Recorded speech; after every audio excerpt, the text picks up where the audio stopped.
Yo, this is my first play video of any kind in terms of gameplay. This is the first time I'm doing something like this, so it's going to be scuffed. The volume at the first couple minutes is relatively loud because I did not think to turn it down quickly enough.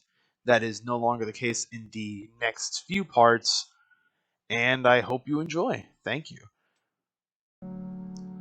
Alright, first time using OBS. This is exciting, isn't it? Alright. So, this fucking game. Oh boy, I already went through all of John's part, and I went through half of Rose's before getting told to fuck off. So, let's go back to here. You're not gonna see me go through the other shit because I already played through it. So, too bad.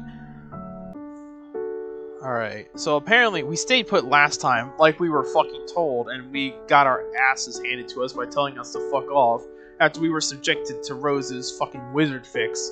And then she got all psychiatric with us, and, well, you can imagine how good that went. So now we're here, right? Now we go look for her. You're too anxious to sit still, and you aren't the sort of person who just sits there and waits for friend opportunities to fall into their lap. True. Better to run headlong into danger, or, much as danger as a minimalist, upper-middle-class house in the middle of the woods can offer. Rose had told you that it isn't safe.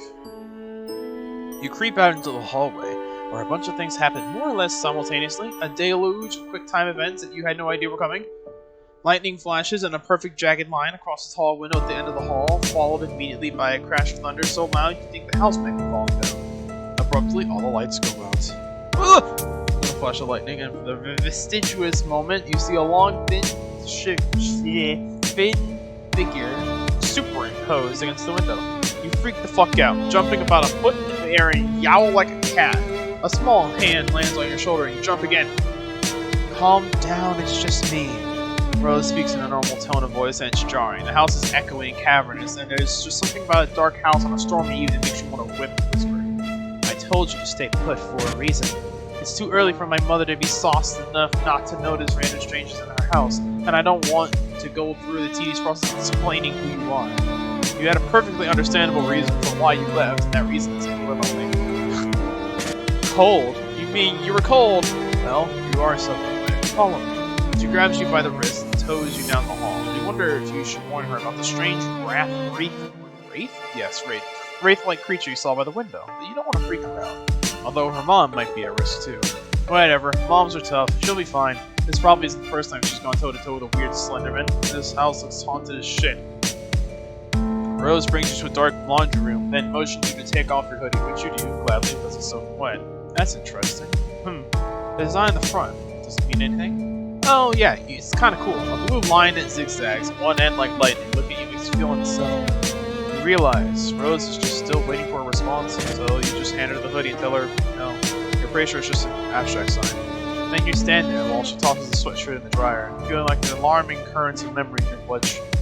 You're sure there must be something you forgot to do. You continue to feel weird as Rose hits the dryer button and nothing happens. Fuck! She hits the button a few more times, as if that will make a bit of difference when the power's out. She presses her thumb and forefinger to the bridge from her nose. Well, you aren't going to fit into anything of mine. Ouch. Calling us? Bad. 1 second. Music? Music's a banger, but it's also very loud. Middle of the road. Let's go. She'll lead you down more long, dark hallways. Man, this house is unreasonably huge. You ask Rose if a lot of people live here. No, it's just me and my mother, and a horde of liquids not soluble in water. Here, trying to drip on the carpet. I'm too drippy, I'm sorry. You aren't sure how you're supposed to manage that, but okay. This room is large and dark, and when Rose parts the curtains, a flash of lightning illuminates a 4-poster bed, a long counter, and a shelf covered head to foot in bottles. Rose vanishes through another door, leaving you to peruse. This is... yep, it's all liquor. Shit, this is a lot of booze. Here, I'm not sure what you would want to wear, but this should work until the power comes back on and we can try your clothes. Rose hands you a long silk robe. She won't miss this. I don't think she's ever even worn it. She has this whole closet full of fantastic clothes that she never puts on. You take a robe and go into the large master bathroom. It's kind of a mess. The tub looks like it hasn't been cleaned in a long time. The robe gives you the same naughty feeling of familiarity looking at that your hoodie did, but you put it on anyway. Takura, It's a relief that you get out of her wet clothes. You hang them carefully on the shower rod. Man, and we head back in the room and she's already... Why do you have the bottle you're not allowed to drink? You find Rose standing in front of the hall of wall liquor. She's holding a bottle of Grey Goose and squinting at the label, like she's trying to read the nutrition facts. I've often wondered what exactly the merits of consuming this are. It tastes, quite literally, like burning. She opens the bottle, and before you can protest that she is in by no means of legal drinking age, and wherever the fuck you are, she puts the bottle to her mouth and takes a sip. She sputters. Bleh! That's terrible! You could have told her that. Straight vodka isn't for the uninitiated, even fancy vodka. You take the bottle from her, she hesitates for a moment and lets it go. You set it back on the shelf. This really is quite an impressive liquor cabinet, liquor wall, liquor room. Her mom must really have a refined palate. Don't strain yourself. You can say it. What's the point of mincing words? She's a fucking alcoholic. Wow, this is intense. You're not sure if you're prepared for something this heavy. You're kind of counting on some silly shenanigans, maybe a couple of funny jokes. You aren't cut out for this. You get the feeling that at some point you might have been cut out for this. You might have been the sort of person your friends, or potential friends, could count on. In fact, you know on some level this is true. But whenever you try to nail down any sort of specifics, you find a gaping lacuna in your experiences. It's all just white noise. Rose shudders, Rose's shoulders slump, as she stands surveying her mother's bottles. She doesn't even have the decency to hide her distasteful habits. Who needs an entire wall of liquor bottles? She doesn't have people over. She doesn't have any friends. This is all just for me. Just more of her passive-aggressive acts of femme fatale 1950s housewife with a death wish. It's just like the wizards. Wizards? Don't worry about it. You know how long it's been since I've had a home-cooked meal? And I'm not saying that I require even deserve a lovingly crafted culinary masterpiece every time I sit down to eat. That's going a bit far. I know John complains about getting plagued by fatherly concerns every chance he gets. He is overwhelmed by pastries whenever he ventures from his room. I'm glad my mother doesn't poke her considerable nose into my private affairs. But she got her nose fucking long. Does she have a long nose? Does she have the fucking wow Luigi nose? But I'm sick of eating oatmeal, I can imagine. Rose. I told you, don't worry about it. But you will worry about it. You worry about all your friends. All 2 of them. Rose smiles with half of her mouth. She seems to be all about all she can manage. Lightning crashes. She looks so small and sad against this wall of bottles. You know how to fix this. Thunder rolls and you clench your fists. And friendship clench. You don't know who you are, but you don't know why you're here. But you do know that truly you have these powers for a reason.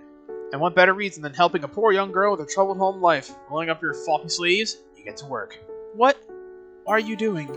You start with the dark liquors first, and your experiences, those cause worse hangovers, and are more likely to contribute to the absence of hot, motherly meals and the overconsumption of oatmeal. You grab 2 bottles of rum and 1 of bourbon, which you tuck in one armpit. You zap out of the house and into a clearing in the nearby woods. A couple hours ago, before it started raining, you drop the bottles and go back for more. Are you just stealing all my mother's liquor?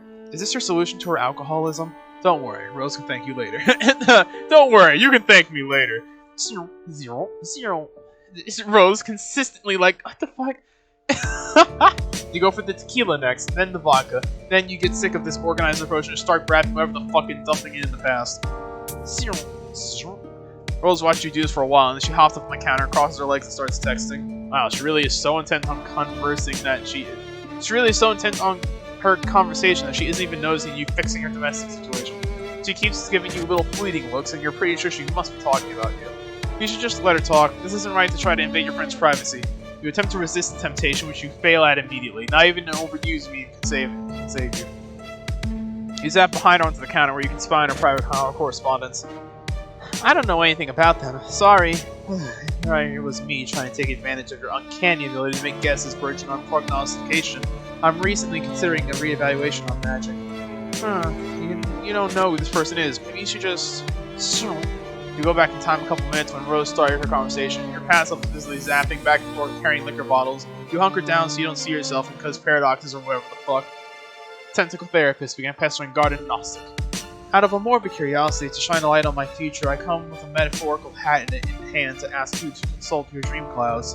Do you happen to know anything about a strange cardboard cutout creature masquerading as a mailman? Are you sleeping? Sorry, I had to scold back and he's been acting really weird all of a sudden. Anyway, is this the same mailman that John was talking about? The fake one who hung out with him? That's the one. They're currently emptying my mother's liquor cabinet in an attempt to prevent her from overindulging herself.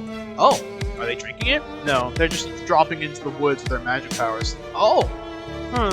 Do they know that she could just go out and buy more liquor? That's something you can do where you live, right? Yes, well, not exactly where we live. I think the nearest boozery is a good 20-minute drive.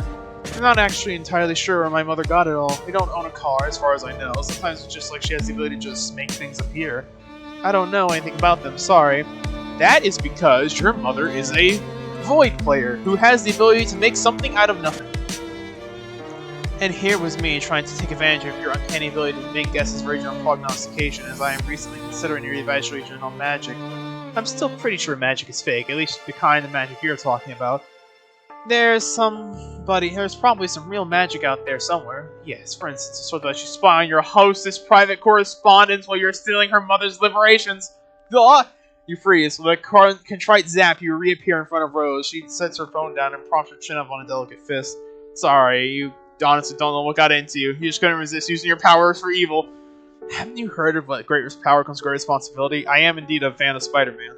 Rose is right. She's totally right. You've only had this power for like a day, so you still aren't used to the idea of being able to just zap all over the narrative. Clearly you did not appreciate the implications. Zapping all over the narrative sounds potentially stressful. Oh, you bet. You are incredibly stressed right now. Rose laughs. You apologize for her stealing all her mom's drinks.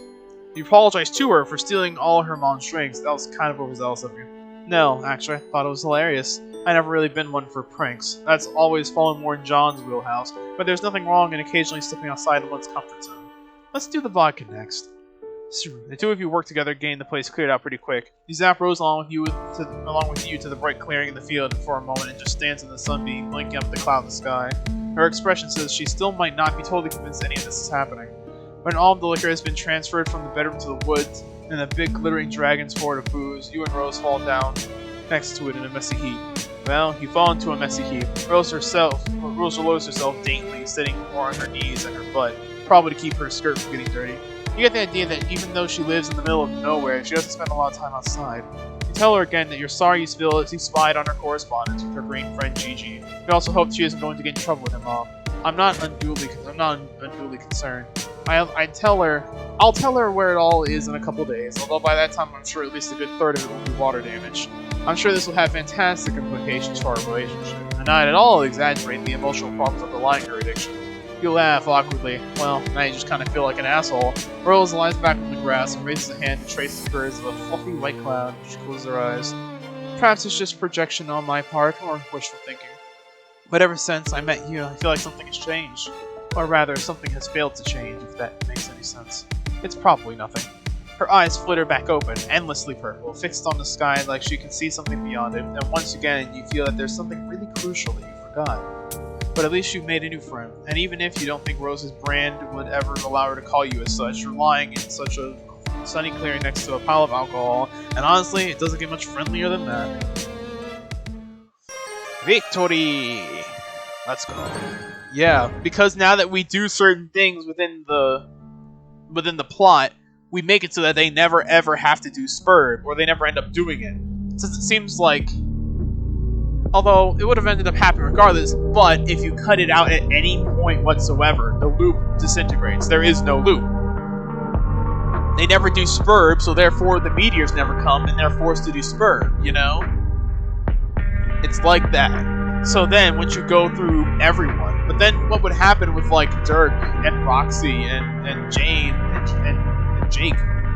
What would happen to them, you know? I guess we'll find out eventually.